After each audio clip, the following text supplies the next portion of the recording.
Hey guys, like, share, and subscribe. My name's Don. I want to hear from you. Thank you. Hello. I'm Don, and I'm a musician, and I wanted to launch this channel by doing something that I want to do that's music related. I was hoping that it would be something that people might appreciate if I review music. I don't know if that's your interest. If not, then you can switch channels. But I like to do lots of things here. I might present some music lessons, music analysis, maybe perform things once in a while. I don't know. But I'll start off with my current interest, which is one of my favorite albums. I listen to all kinds of music and I perform all kinds of music.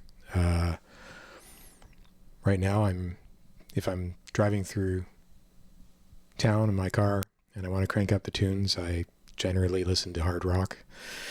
And I'm a middle-aged guy, a little more than middle-aged, and as a lot of people my age will attest to, there hasn't been a heck of a lot of mainstream, popular, original hard rock music in the last couple decades or so. I mean, it exists, but it's not super popular. That's what I meant by mainstream. It's not the stuff that you hear very often. I can count on one hand the number of bands that I'm aware of that are doing good, original hard rock music well in the way that I want to hear, which is they play their own instruments, they write their own songs, they don't have producers doing all kinds of crazy stuff for them. They can play it live, they tour like the days of bands that I grew up listening to. Right now, one of my favorite bands is The Warning. The Warning is a power trio, hard rock power trio. They are fantastic. I don't even want to have to say any other qualifiers because they are just a really excellent band, and they're one of the bands. In fact, right for me at the moment, they are the best band as far as recreating the excitement and energy of buying an album and bringing it home and listening to it and getting obsessed with it and finding depth in the lyrics in every single song, finding ties between the songs, learning about the band members, finding out what they're amazing at and how to identify who's singing what. All those things that are really exciting about an album when you used to bring home like Pink Floyd or Boston or whatever is the same stuff that's happening here with The Warning. And they have 3 full-length albums. They have 2 EPs. They have 2 individual singles, I think, as well. 3, I guess now. Maybe more than 3, actually, but 3 for sure. Singles as well that are not on any album. And they are excellent. On top of that, there's more about them that probably would be interesting to people. They're Gen Z. The oldest member was born in 2000. They're a power trio. There's only 3 members, a guitarist, a bass guitar player, and a drummer. And they are all masters of their instruments. All 3 of them sing. All 3 of them sing really well. The 2 main lead singers are the guitarist and the drummer, and they both sing while playing. And I've heard the bass player sing lead as well, and she sings harmony vocals fantastically as well. And yes, I said she because the bass player is a woman. So is the drummer, and so is the guitar player. And they're all sisters from Mexico at that, which is just amazing that they are getting so much American, all over North American and actually international acclaim now, considering that they're from Monterrey, Mexico. The Warning is very unusual to have so much love and focus on creating original hard rock music that lyrically is appreciated by anyone who's of any age who cares about listening to words and has emotions of their own, because you can always find at least one or two of their songs to connect with. Intellectually, you can find things that are fascinating in their lyrics. And musically, they are a combination of bands from, influenced by a combination of bands, I would say, from the 70s or earlier up till today and ongoing, very current. It's completely original music, and it's makes you feel comfortable and familiar, yet brand new. And they write their own music, they play their own instruments, they do their own arrangements, they sing their own parts, and they are all excellent at what they do. I think they're all pretty highly trained and very experienced, and they started as very young children doing this stuff, and they've got tons of experience under their belt as a group, as individual musicians, and as a rock group. As much or more experienced than most bands out there who are in their 20s or 30s who are trying to make it. So their new album, Error, is a full-length album released in 2022. It was released in two parts, originally as an EP called Mayday, and then they released the full album Error, which contained all of Mayday songs as well. I personally am a new enough fan of theirs that I didn't start downloading and listening to their stuff before the full-length Error album came out. And the first song I heard of theirs was one of the songs from the album Error. And then I dove in, started listening to more songs, watching their videos, finding out more about them. And every song that I've heard has been fascinating and interesting. Some of them were immediately like they grabbed me and made me want to just crank them up and listen in the car, or just made me feel emotionally attached right away. Some of them were they're all clearly very well executed and very well composed. But some of them were more of a, this is cool. I'm going to set that aside for a couple of days while I keep grooving out on these other songs, and then I'll focus on those ones. Take a couple listens before they start to really grab you. And part of it's because I find myself having to read the lyrics and analyze them to find out how the songwriting was focused. So let's quickly go through the songs. There are 14 tracks on the album Error. Every one of them is credited to at least one member of the band. The Warning, the drummer, Paulina Villarreal, is the only one that's actually credited to every song, but that's just because one of the songs, You're Alone. All three of the sisters are credited to every other song in the band on the album.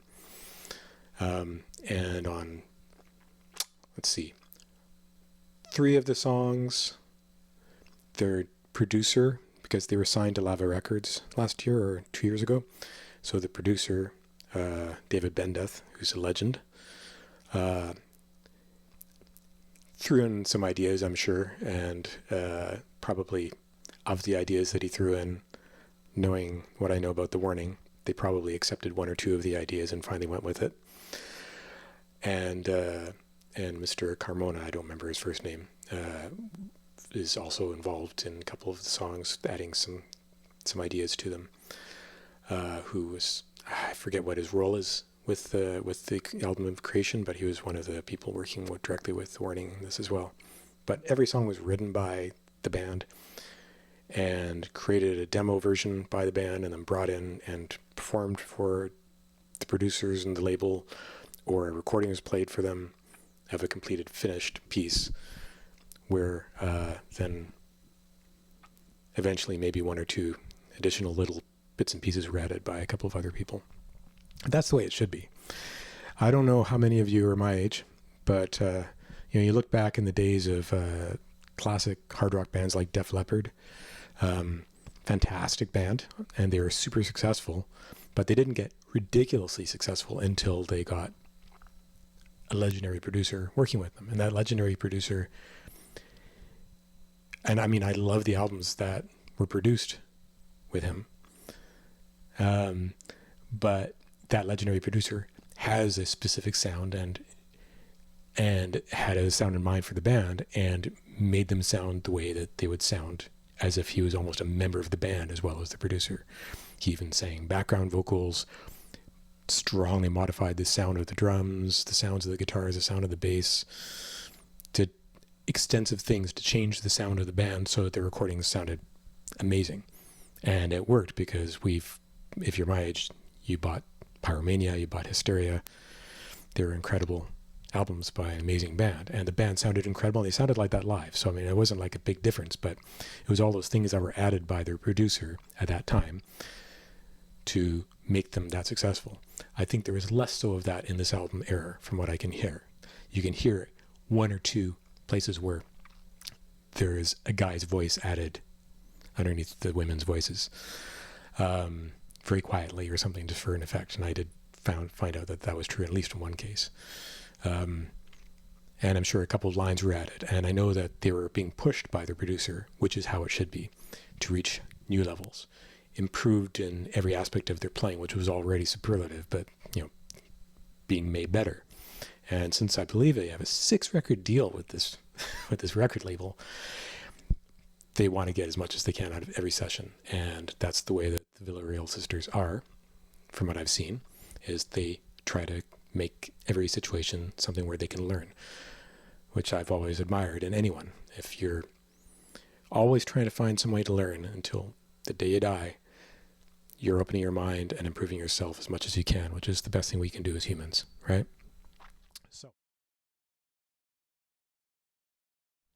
So the album starts with an intro track, which is the only track that's credited to the three sisters plus Mr. Bendeth and Mr. Carmona.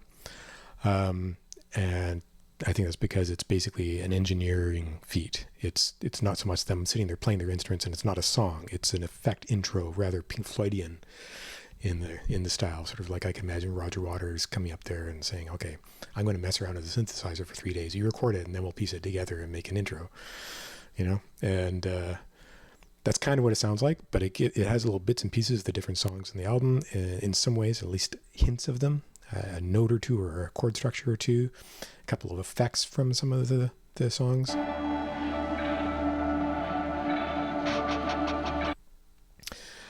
And also sets a tone that this is not going to be a light, happy, poppy album. This is going to be a pretty heavy album with sirens and such going on. And it immediately goes into the song Disciple. Disciple is a fantastic song in every aspect of the word. There's also a rather amazing professional music video made for Disciple, and you owe yourselves to watch that. It's epically filmed in extremely high quality, and it looks like it was done with a huge cast of actors or extras, but from what I understand, it's the Warning basically let out an invitation to their fans to come and join in. So I suppose it probably was not a paid situation as much as the fans probably paid to be on Patreon, because I know they're a smart social media group and they use Patreon.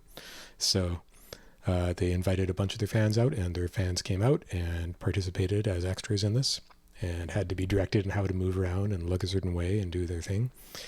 The directing and of the three women, who are very dramatic, and I think could all be actors as well, was excellent. So it's got an incredible intro. I love the fact that they start a lot of their songs off with bass guitar alone. They always have.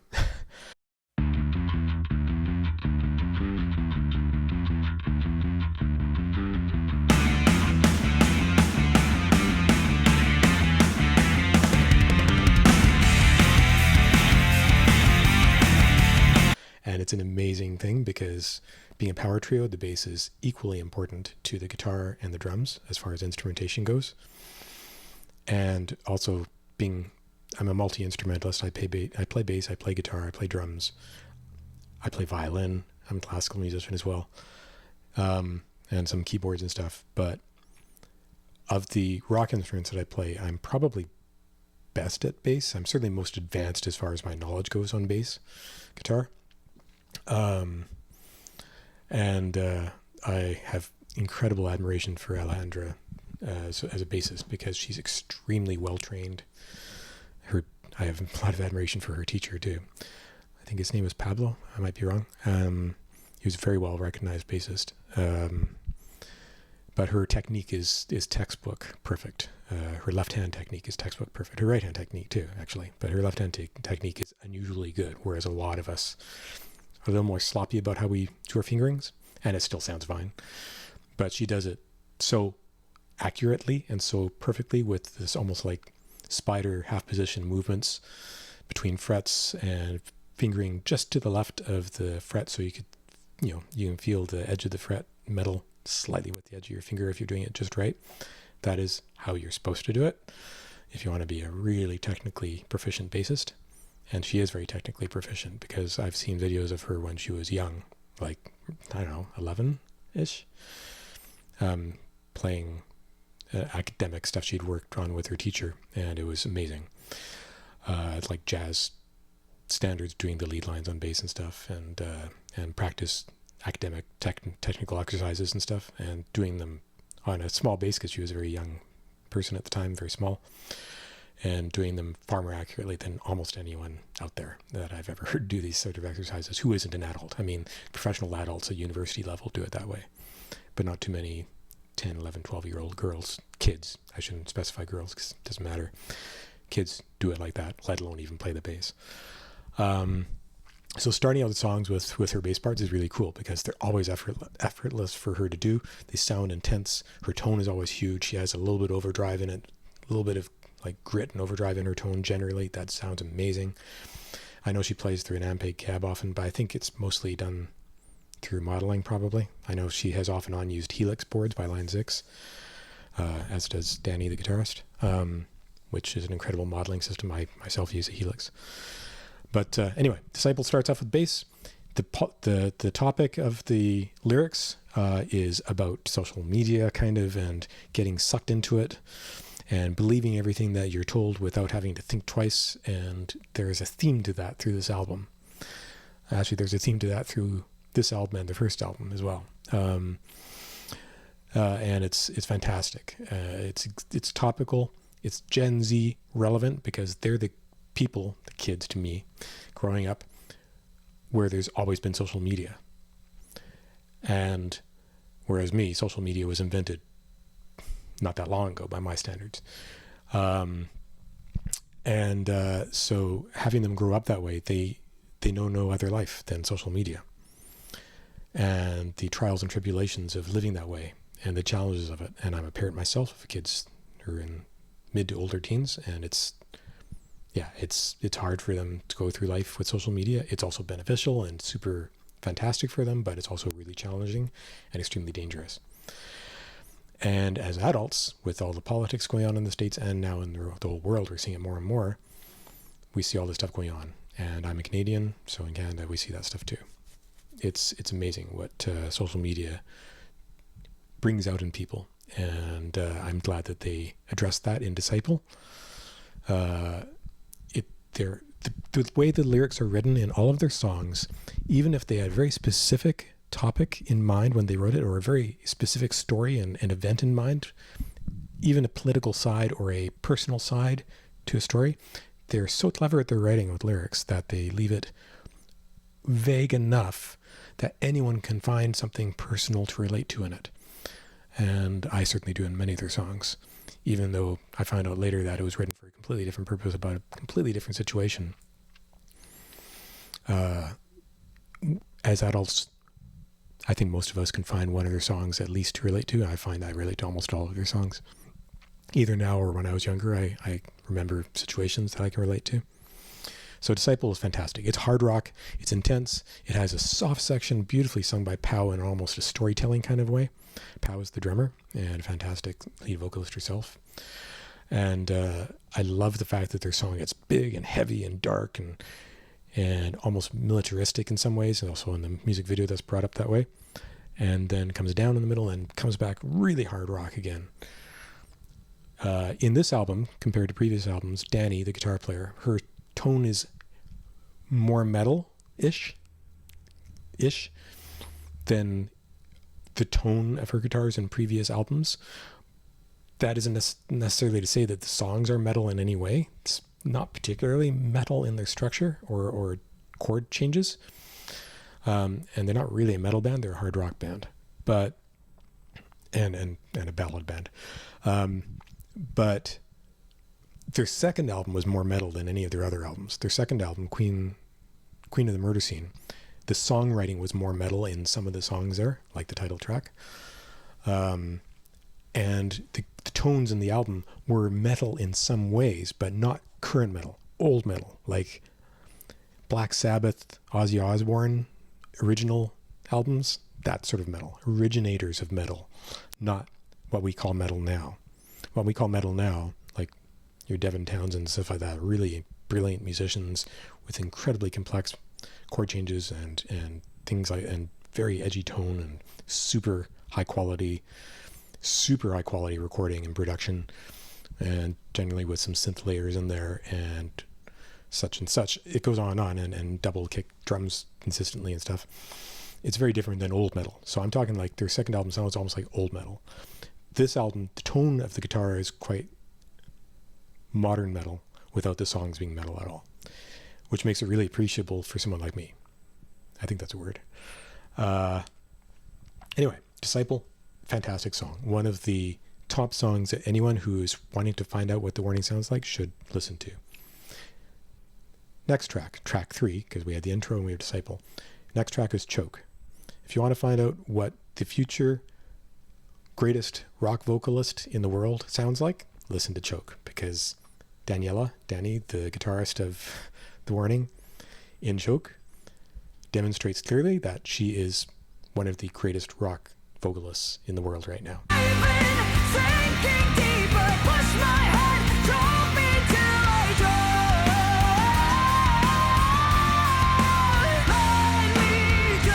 And she's always been really good, but she went up exponentially for this album. The last couple of years, last 3 years, her vocal skills have just gone leaps and bounds higher than they were before. She was always a fantastic vocalist in the studio. Live, she was always really emotional and intense. And as always, I believe, intentionally chosen emotion and intensity and connecting and drama over accuracy when she did live concerts in the past, for the second album and the first album.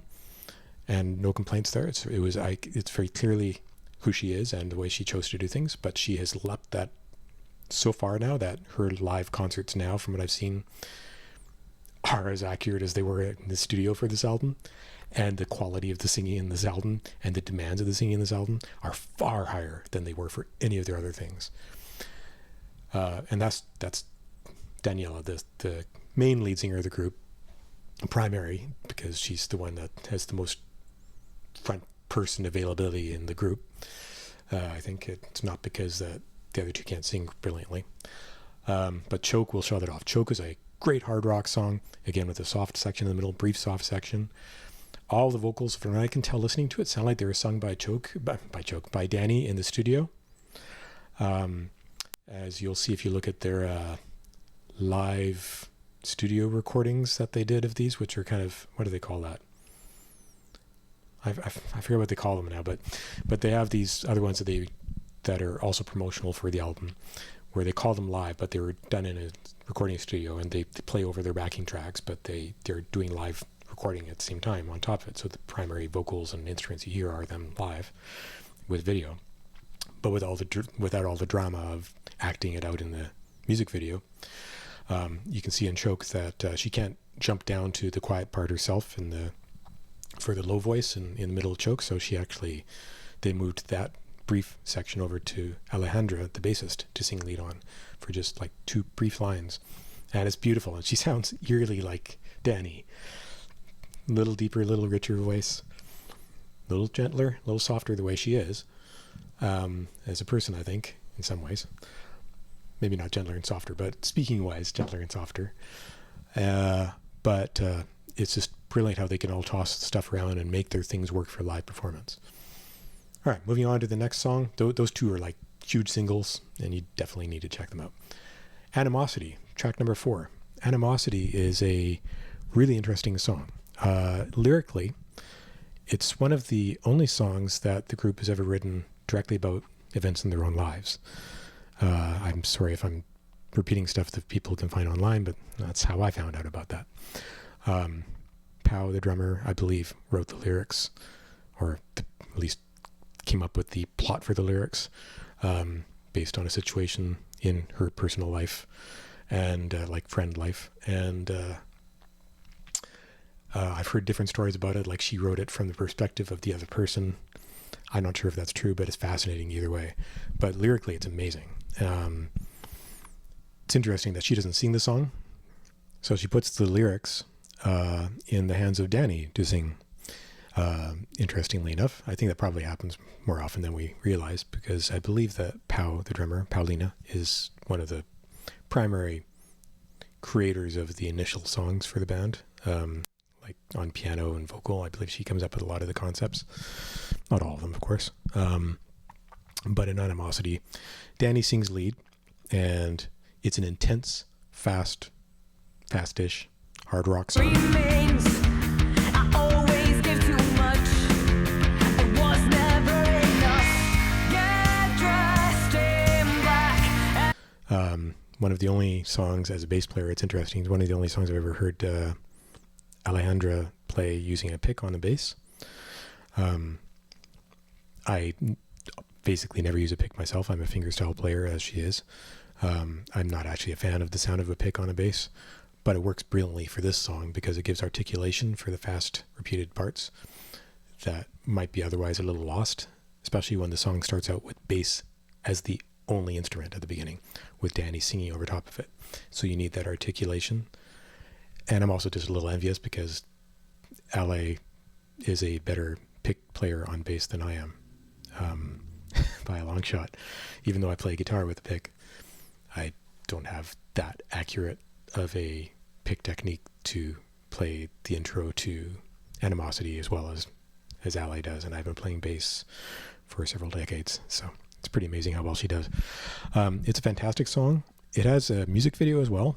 Both Choke and Disciple also have full-on music videos, professional music videos. Animosity has a professional music video, which is interesting because the topic matter of the music video is not actually matching up intentionally. It isn't part of the same plot as the lyrics themselves. But it's a fantastic music video you have to watch out for.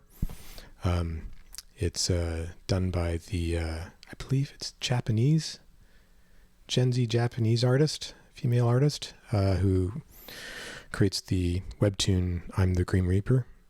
And she created that for the warning for this song. And she even does animations of the three members of the band and stuff. And it's a fantastic sort of storyboard based. It's good. Yeah, I can see there's a storyboard to the plot for this approximately 4 minute long song, 4 minutes, 6 seconds. And it's just amazing. It's a fantastic music video. Done entirely in animation. It's a great song. Also, it didn't grab me as fast as the other ones as far as listening to it. I mean, it grabbed me. It's great, and it's just like hard rock right through.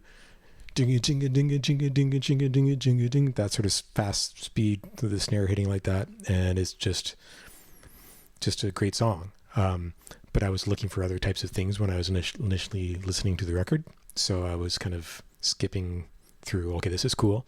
I'll put the first two songs on repeat for a while though until I get used to this one. And now Animosity is one of my top 3 on the album. Moving to track 5, Money. Money is very popular in Canada, at least in Eastern Canada. It's been like in the top songs on circulation on I believe it's Sirius XM or one of those organizations. So Money has done extremely well. It also has an official music video, which is a faux live concert. It was a live concert where they were opening for the Foo Fighters and they performed the song. But the audio for the music video is their professional studio recording. But because the band always plays to click tracks, so they performed it exactly in time with the the speed of the original recordings. So, and they're so well rehearsed that it looks like they're actually singing it live. Like the vocals are spot on, and every instrument and every hit is spot on, every fill. But they were not. They were playing it live, and they don't play along to their own track. Like they play to some backing tracks, like a second guitar or a keyboard, or a special effect, like there's a ka-ching sound in it.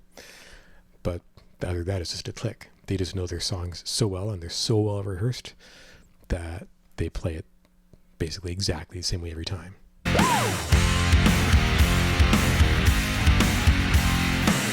ahead and cry, shallow pools of blood, diamond ooze at your throat. So it's an incredible song. Money is really intense and really fun and really catchy. It's got a very cool bass groove to it and guitar groove to it. That's just one, the drums. But the drums are in the verses are really simple. It's just basically snare and occasionally snare and kick. But what a great groove to it. Really fun, really catchy. And I immediately caught onto that one and started cranking it and playing it over and over again. And the message is great. And I find the message really ironic because it's all about how money makes the world go round, and kind of makes me think, honestly, maybe I'm wrong here, you tell me, I kind of think it's almost about the music business and how they've been told that don't worry about artistry and stuff like this, money's what makes the world go round, and that there's a line to that effect. And it almost sounds to me like they actually were told that, because they ended the line with like honey at the end, like someone was being very demeaning and sexist in how they were talked to by a business person at a company. So I'm just wondering, because I know that before they signed with Lava Records, they were, for their whole career, for years, since they were little kids, were approached by major businesses, entertainment businesses, to try to get them signed, including Disney. So you never know which company it was that was treating them that way, but they stood their ground, and they still are standing their ground. They've signed with the label to get the advantages of it, but it took them, I believe, something like 7 months to get this contract signed. So that's pretty intense. They are not wimps, these women. They stand up for themselves, and I admire them so much. They're fantastic role models for my 3 kids. And for any kids, and for me as an adult too, and my entire family, and anyone else I know, they're really good role models. I'm learning from them, relearning stuff I probably should have learned a long time ago. Anyway, so Money's a fantastic song, and it just made me laugh because they signed with this record label. They're trying to make some money from this. They're going to try to be successful, and it's almost kind of like, yeah, record label, this song is kind of a slap in the face to you, but it's not, because they did it with their full knowledge, but it makes me wonder who they were talking about. Track number 6, Amour. I'm probably saying it wrong. It's French. Even though I'm Canadian, I don't speak French. So Amour is a beautiful, intense love or wanting love song. Love from afar, or something like that, or love gone awry, whatever you want to say. It's a beautiful song. It's not a love song in a ballady sense. Come a little closer to me, like you promised that you would. It has a soft section in the middle, but it's not like a super soft ballad. It's a rock song, kind of.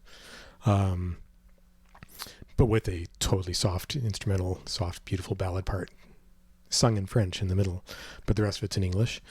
Almost all their songs are in English, even though their first language is Spanish. Their second language is English, but they've spoken English most of their lives, so they're fluent in both. They had to learn French for this song, from what I understand. They're not very good at French, but Danny sings that part, and she does a beautiful job that sounds, to my ear, nearly flawless in the French. Even though I can't speak it, I certainly recognize it. So yeah, it's a fantastic song. It also was one of my favorites right off the bat, because lyrically I can understand it. When I was young, I felt that way very, very much. And I'm still madly in love with my wife, so I totally get it. One of the lyrics in it is very intense. Number 7, the song Evolve. That was the first song I heard by The Warning. And I think that's probably true of several people. And it's the one that made me go, what the heck is this? These are incredible. These musicians are amazing. It's an all-out hard rocker, relatively fast. It's just rock and roll, but it starts out in 7/8. And not 7/8 like Money by Pink Floyd 7/8. 7/8 like fastish 7/8.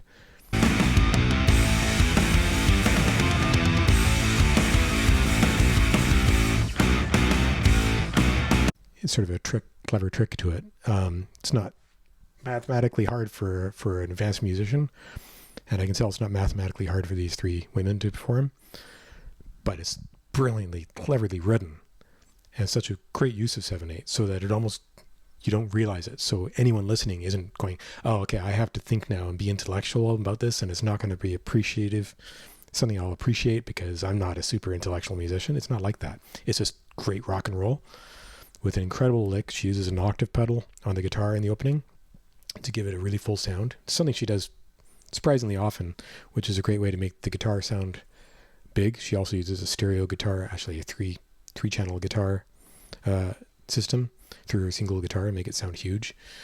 All these things that power trios can do. But Evolve is just amazing. Has a brief bass drum groove in the middle, and not a guitar solo per se, but just a really clever use of the guitar in a breakdown section. And Pow's most impressive drum stuff on this album. It's not her most impressive drum playing ever. The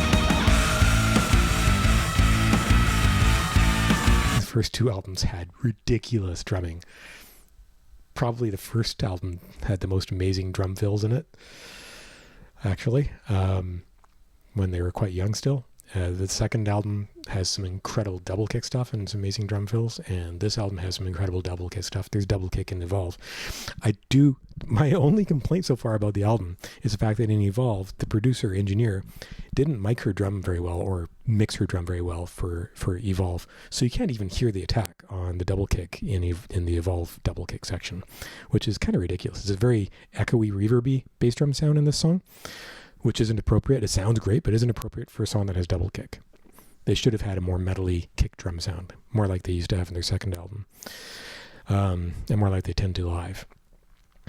So you can't even tell. You just hear this bass drum going rum rum rum rum. It's actually going digga digga digga digga digga digga digga digga, which is amazing. But they don't ever showcase that. I wish they would showcase that in the videos. I've never seen their official music videos or their official concert videos show her footwork, and it should, because her footwork is exceptional. She's been doing double kicks since she was like 10 years old or something. I saw in a video. Anyway, Error is the most must-listen song in the album, just because it's great songwriting and really good playing by the whole group, especially the drummer. And as lots of people have said, Paulina in the music video shows just the right amount of crazy to be really exciting to watch and only mildly concerning. So I think that's pretty awesome. The next song is Error, the title track of the album. Error is a great hard rock song. It took me a little bit to get used to it because the intro simply didn't interest me. The intro guitar part and vocal part I found distinctly uninteresting the first time I heard it, so I actually didn't even, I think I just sort of turned it off after a few seconds. And it took me about 3 or 4 times of listening to the song to realize, wait a minute, it's okay. This is actually a ridiculously awesome song. It's one of the greatest songs on the album. Error is a fantastic song with an awesome little instrumental break in the middle. Really good lyrics. You didn't read the side effects, and now you want us to connect. The lyrics, the more I listen to them, the more I can see all kinds of aspects to them that could mean lots of different things. It's supposedly, and I can see primarily, about artificial intelligence and a sort of an error or bug in the system causing self-awareness and what can happen. But there's lots of, I've imagined religious implications for this. And I have all kinds of different analyses of this that are all possible. And one day I'll sit there and look at it. And whatever the original meaning is, you can look at it lots of different ways. And it's just fascinating to do that. And that's the magic of their lyric writing. Fantastic song. The next song, track number 9, Z. I'm Canadian, I want to say Z, but it's called Z, as in Gen Z. I'm sure that's what it's about. Gen Z is where they got the name from. Like some of their songs, the title isn't in the song, which is also really brilliant. But Z has a really unique, clever riff. The bass guitar, the bass and the drums start the song and are the only instruments that play right through it. And it's a really, really awesome. I think they play right there. Maybe there's a bass break without the bass, but I think it's there all the way through. It's certainly the primary music instrument. Tasting bitter over time. Loneliness, your friend of mine. Pull the trigger, love me happily. Instrument. The guitar doubles it at times and then comes in with some really cool converse chording that is just bizarre and brilliant, and a really neat use of chording on the guitar that I wouldn't have thought of if I was songwriting that at all. The chords are actually really obscure, but it's really approachable, and it just sounds super awesome and fun and catchy and neat. Excellent drum part that also really makes the song. Vocally it's fantastic, and lyrically it's fantastic. And again, very Gen Z topical lyrics. You have to take a listen to that one. Some people just adore that song. For me, it took me a couple days to get used to it, and now I love it. The next song, track 10. Track 10 is the song 23. 23, I believe it's a reference, after studying this for a while, is a reference to the year 2023.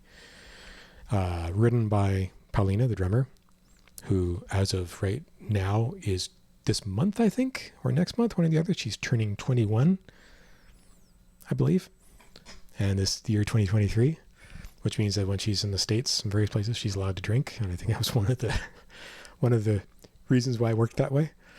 In Mexico, she can already drink, but she mentioned in one of her Spanish language interviews along the way, when she was asked about this, I saw the subtitle translations, that she was touring and she was in the States somewhere, and she went to get a drink, and the bartender wouldn't let her or carded her, and so she had to get a virgin drink. And it kind of made her think, oh yeah, 2023 is when I'll be able to do this. So it became a cool part of the lyrics. Is it wrong? Is it wrong? It kills me when you're gone. Part of the lyrics.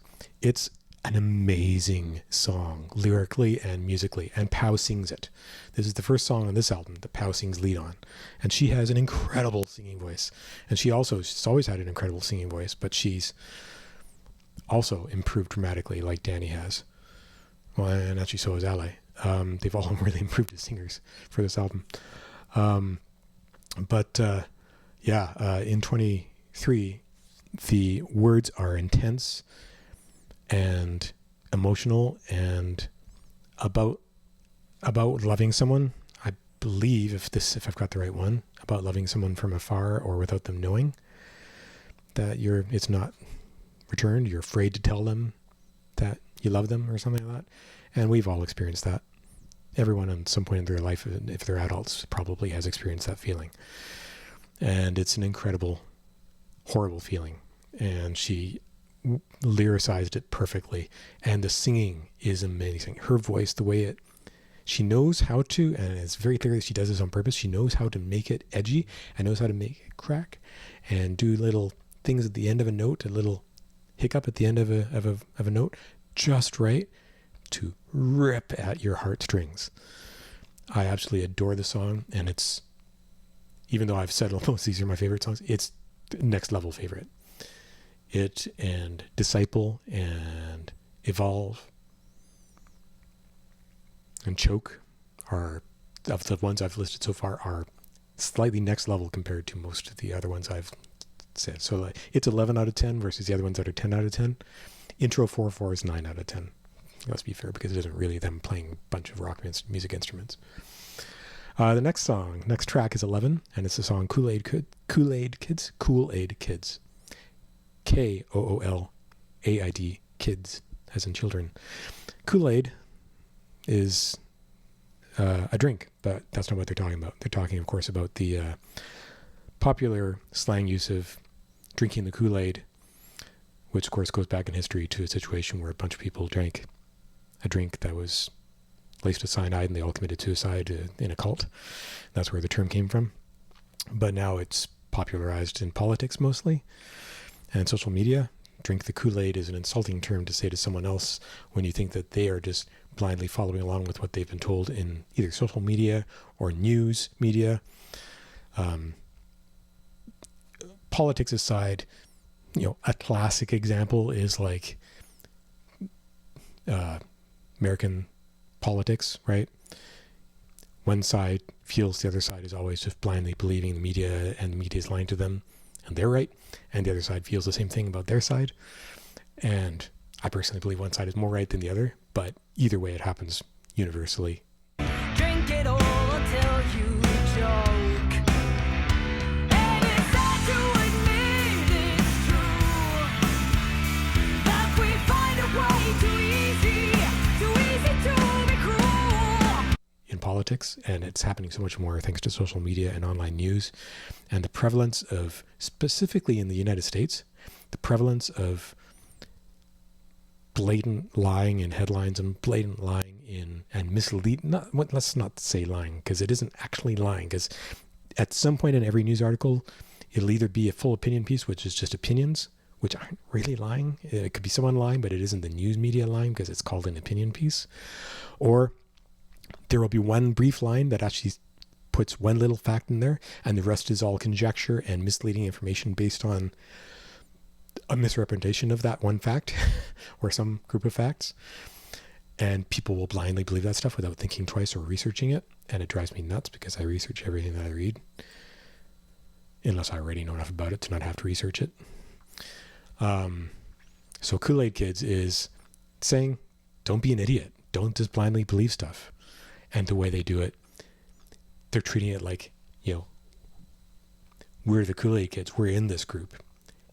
And you don't belong because you're thinking on your own, basically. You're not following the group. You're reading and researching and thinking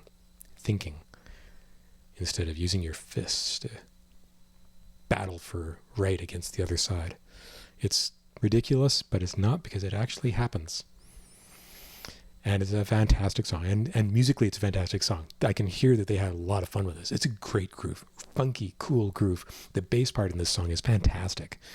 I would love to play that song. And the drums are amazing in this song, too. And the guitar part is actually really great in the song. Well, I should also mention in track 9, the song Z has a really cool guitar solo. Dani doesn't solo very much. And when she does solo, she works out her solos. She always works out her solos. It's very clear because she plays them the same way every time. I don't think she's much of an improviser. I don't think any of them are much of in the way of improvisers. But I think it's also partly just because they work out their songs carefully and they play them that way on purpose. She can improvise. I've heard her improvise. I've heard Paulina improvise. I presume they all can in some level, but it's not their strong point. So Dani's strong point is building and constructing song and elaborate guitar parts, because she's singing most of the time too. She plays lead lines while she sings, as well as guitar rhythm parts while she sings, as well as soloing while she sings. It's pretty amazing. So to do that, you have to work it out. You can't just mess around. You can't. And honestly, improvising has to be amazing to be acceptable. Improvising, just wanking off on the thing, is just ridiculous, and I hate that. I mean, I've done plenty of it. I do it myself in my own groups, but if I'm actually going to record something, I'm not just going to sit there and improvise unless I'm feeling really inspired. We need this to be like a constructed solo, and she constructs her solos. But the solo in Z is a well-constructed solo that actually has a little bit of lightning in it and some tapping and stuff. It's pretty cool. Anyway, on to track 12, Revenant. Revenant is the greatest ballad on a rock album that I've heard in 2.5 decades. Single-handedly. Better than anything that any ballads that were done previously by The Warning as well, who are really good at writing ballads. And I said that on a rock album. There are obviously some brilliant ballads out there in the last 2.5 decades, and obviously many more before that. But as far as rock albums goes, I can't think of one that is this great in a ballad form. Tell the wolves you're finally coming home now. Do what you were best at, burn it all down. It's an incredible song. And it personally, emotionally gets me in my life incredibly. Just hits me hard. It's so able to connect to anyone who listens to it. I think if you try to go there, if you're someone who empathizes well with what you're reading or hearing, then you really will get taken away. It's a beautiful song, and sung by Paulina, the drummer. And there are basically no drums in it. She sits, when they do this live, she sits down and just sings. And they have a backing track with a drum part, and it's very, very mild. Just a mild bit of percussion, but it's mostly just 2 acoustic guitars and a bass, and they have a guest guitarist come in and help. And she sings, and it's amazing. And 3-part vocal harmony in parts, that's just gorgeous, because they're all such good harmony singers. You have to hear Revenant. It is arguably the best song on the album. If you like ballads, it's the best song on the album. If ballads are equal to hard rock for you, then it's one of 2 or 3 of the greatest songs on this album. And definitely one of the greatest songs I've heard in my life. Period. Final. And I've heard thousands and thousands of songs. And I've played and learned and performed thousands and thousands of songs. Number 13, Martirio. I don't speak Spanish, so that's not going to be done with an accent. But it's the only Spanish language song on the album. Beautifully sung by Dani. She sings it a little differently in the intro. It's very, very almost slightly classical, and not classical in a opera sort of way. No, just sensitive and gentle and expressive in a classical way. More folk rock, classical, sort of expressive, sort of stylistic, beautiful singing. Very, very well executed. And the technical control over her voice is showing that she is a well-trained singer. Is what I'm trying to say by classical. That's what I meant. A veces las cosas obvias son las más difíciles de ver. Martirio is a beautiful melody, a beautiful song, and it's also an intense hard rock song. Power ballad, hard rock kind of style song, really. A little more upbeat than power ballad, but it has that intensity to it. And the lyrics, they don't translate perfectly to English because the principal word in the song doesn't mean the same thing in English at all times in Spanish. Anyway, you'd have to look at the translations to understand what I mean. But I've seen many translations and listened to the women in the band talk about it, and it sounds like, yeah, it's just really intense about, not just living with. Don't let yourself get too self-involved in crap that's going on and how you're feeling, and don't make a martyr out of yourself, which is the literal translation of martyrio. Don't make yourself a martyr. To me, that's kind of like, don't try to make others feel that this is a really important thing to you and you need to look up to me or down to me or help me or assist me or I need you or I'm grasping for your help for something that isn't necessarily deserving of it. That's what I get out of this song anyway. It's an incredible song with some really cool, extremely simple but super well executed and brilliantly written guitar lead lines in it with some of the best guitar tones I've heard in years.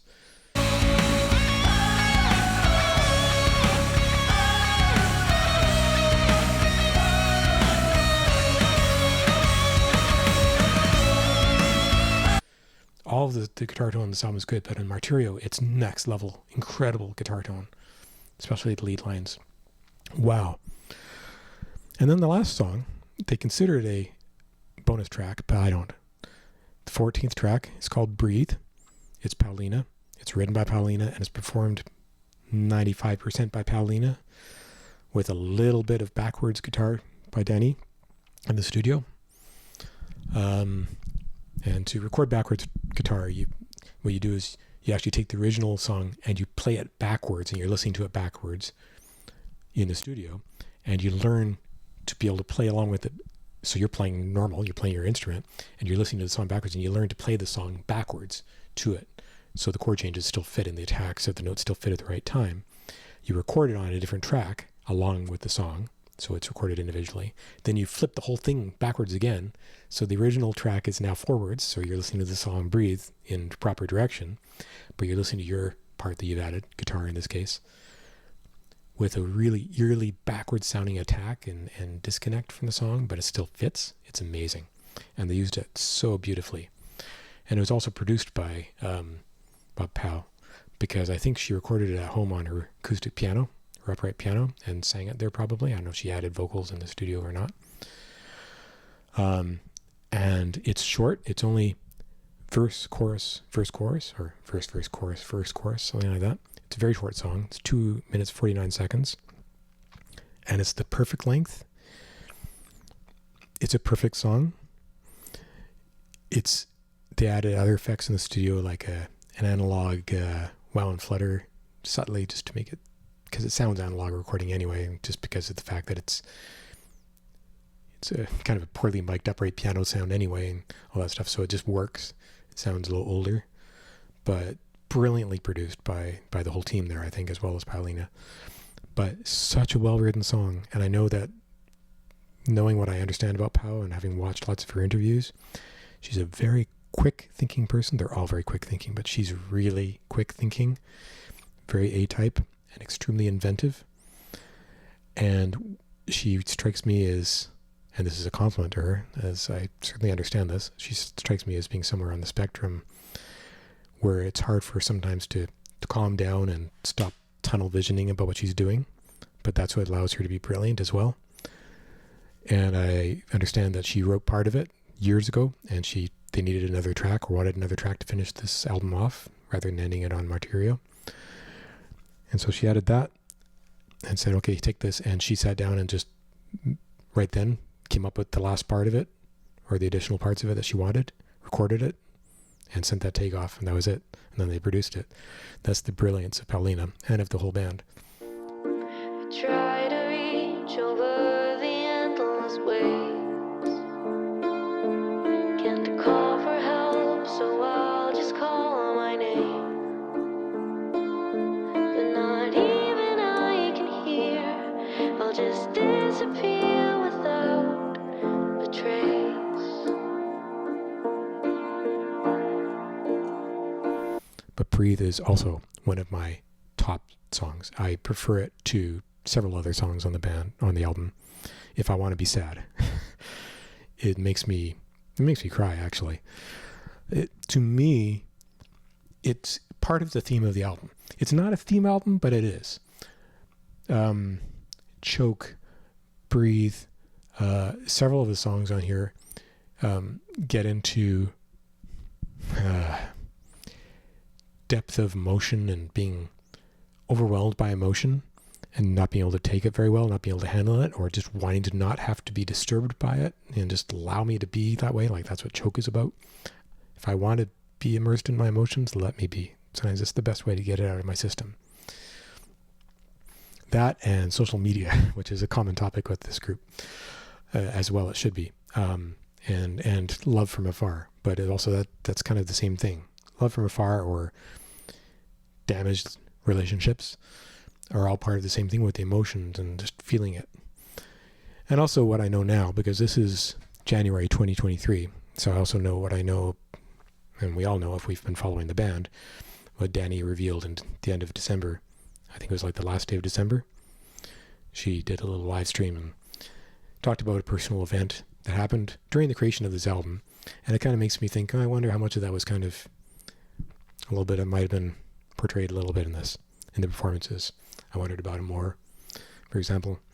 But yeah, either way, they have personal lives. Even though they don't have personal lives, there are three sisters who live together with their parents. They have personal lives, and they are emotional people, and they're young adults now. So they go through the same stuff that we all go through. Whether it's literally directly like some of us who've like gone through romances and had kids and lives and all that stuff, or in a distant situation, they're going through this stuff, they're feeling it. If you remember your teen years, it's the most traumatic, emotional, intense time of your life in many ways. I mean, it doesn't get much better, but it certainly is really intense. This whole album is like that. And Breathe ends it very sadly, very tragically, but beautifully, and sums it up so well. And some people try to find positivity in that song. I don't. I just find it as a negative, but I think it's a beautiful negative. I think it handles it beautifully. And to me, it's personally about mental health. And kind of, if you're feeling something, this is a great way to express it.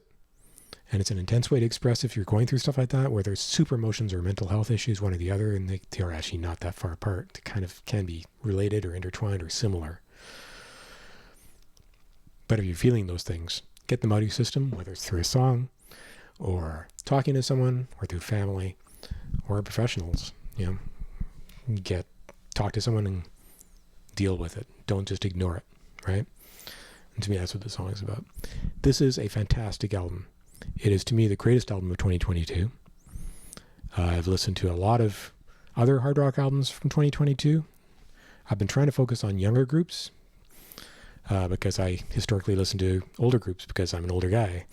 I've been trying to focus on the younger groups. There's some incredible young groups out there, but most of them are not doing the same stuff as The Warning. A couple of bands that are doing similar stuff to The Warning are very good, but to me, the best of them right now, at this moment, for the last two albums, is The Warning. And honestly, much of the first album is also lasting the test of time already, even though it's only 4 or 5 years ago.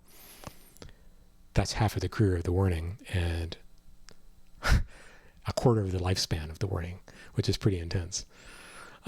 So yeah, get this album, take a listen to it, download it, stream it, but if you can, buy it. I actually can't buy it in Canada. I can't get the hard copy of the album because they can't ship it here yet, which is crazy. But I'm going to be getting it when I can. But in the meantime, I've bought it on iTunes. It's worth it. It's a fantastic album. As a professional musician, plays all these instruments, I'm blown away. Paulina is one of the greatest rock drummers out there right now. That's popular. I mean, there are tons of amazing rock drummers out there, but that's popular and in the spotlight right now. And certainly one of the best young rock drummers I've seen. And she's also quite versatile. I've seen little shorts of her doing other styles of music, including even jazz and stuff. She's a very well-trained, very, very experienced drummer, and she sits in with other people. She's also a hell of a singer and a brilliant songwriter. And she's also gone out from behind the kit and sung lead vocals with a microphone, and she's a rock star. She's tiny. She's roughly 5 foot. I'd be surprised if she's actually 5 feet looking at her. But she's fantastic and a powerhouse drummer, hard rock monster drummer. Alejandra, the bassist, as I said, technically one of the great bass players out there, regardless of age, gender, and style. I don't think she's a jazz player or an improviser.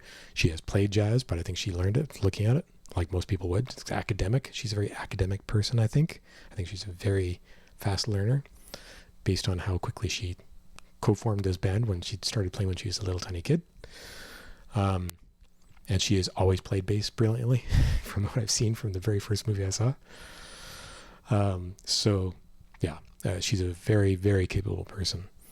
I would like to see her do more interesting stuff on her bass. Not that her bass parts aren't great. I love it. But she's clearly capable of like Geddy Lee level bass stuff. And I would love to see them co-write bass parts for her that push her. Well, not even push her, because she can do it. Just take advantage of her technical skills on the instrument more. Also, the fact that she doesn't sing lead very much, like ever so far, professionally, means that she can focus on playing. So give her some parts that are really tough, because she's a key in that band that a lot of other bands don't have. She is a better bass player than most other bands have. So take advantage of that, guys. In the morning, I hope you're listening. And Danny, her guitar playing technically is extremely good. Academically, technically, she is a far better technician, and her technical skill is far better than a lot of guitarists out there.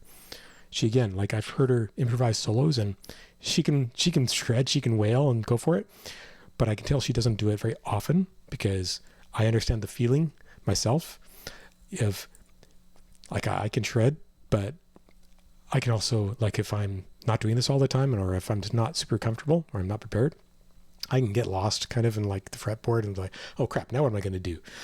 I've watched her do that. I get it. I totally sympathize, but she is academically such a good player, and she knows where every harmonic is, artificial harmonic is on the instrument. Like watch her playing some of the older stuff that they do. Her like accompanying Pow in one of their older ballads. It's like her guitar work is out. It's insane. It's brilliant. And their covers of Metallica and stuff. Her lead solos are incredible, so well executed. She can play, she can do anything, and her rhythm playing is really creative and inventive. She uses a 3mm pick, which is just ridiculous. I've never played one or even seen one that thick in my life. I like thin picks because I'm lazy. She clearly has excellent right-hand technique in fingerstyle and pick style, and also excellent left-hand technique. People would like to see her do more showy solos. So I think, if you want to make the people happy, you should add one or two more showy solos in there, or do a little practice your improvising, Danny, because if you do just a little bit of, it isn't necessarily improvising, but work your arpeggios and box playing so that you can sit there and just say, okay, I'm just going to make up a new solo every time for this 4-bar section. People would love to see that. Just go a little nuts. I know you can do it because I've watched you do it. People would love to see that. To me, it's almost like a rite of passage, but she is a fantastic guitarist, and she's also singing lead most of the time and doing lead and rhythm guitar. So, you can't complain. She has to work it out. As a vocalist, she is a rock god. She's taken over from Lzzy Hale, in my opinion.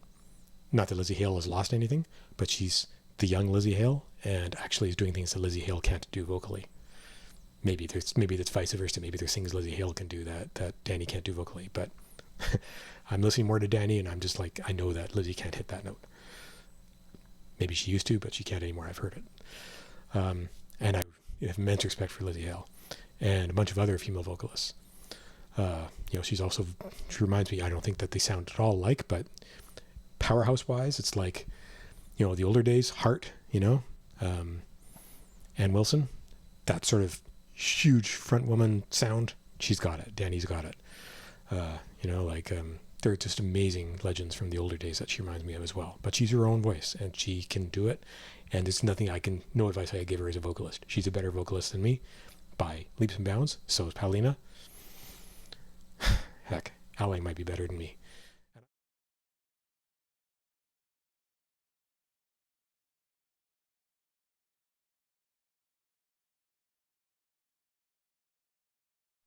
Wow. Great album. Go get it. Thank you for your time. Cheers.